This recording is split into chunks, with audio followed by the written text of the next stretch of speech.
உதகை போன்ற சுற்றுலா தலமாக கல்வராயன் மலையை மாற்ற நடவடிக்கை எடுக்கப்படும் என அமைச்சர் ஆது அர்ஜுனா தெரிவித்துள்ளார். கள்ளக்குறிச்சி மாவட்டத்தில் நடைபெறும் அரசு நலத்திட்ட பணிகளை பொதுப்பணித்துறை மற்றும் விளையாட்டுத்துறை அமைச்சர் ஆது அர்ஜுனா ஆய்வு செய்தார். பின்னர் செய்தியாளர்களை சந்தித்த அவர் கல்வராயன் மலையில் உள்ள இளைஞர்களுக்காக உளம் தரகம் வாய்ந்த 7 ஏக்கர் பரப்பளவில் விளையாட்டு மைதானம் அமைத்தரப்படும் என்றும் அதனை முதலமைச்சர் விஜய் திறந்து வைப்பார் எனவும் தெரிவித்தார்.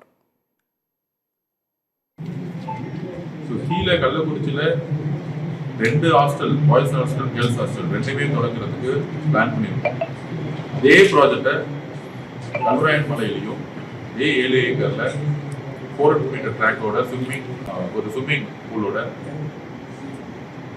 அனைத்து பாஸ்கெட்பால், வாலிபால், ஃபுட்பால் அது மாதிரி அனைத்து கிரவுண்டும் இருக்கிற மாதிரி ஒரு உலக தரத்தில் ஒரு மினி ஸ்டேடியத்தை உருவாக்கணுங்கிறதுக்காக அந்த இடத்தை சூஸ் பண்ணுவோம்.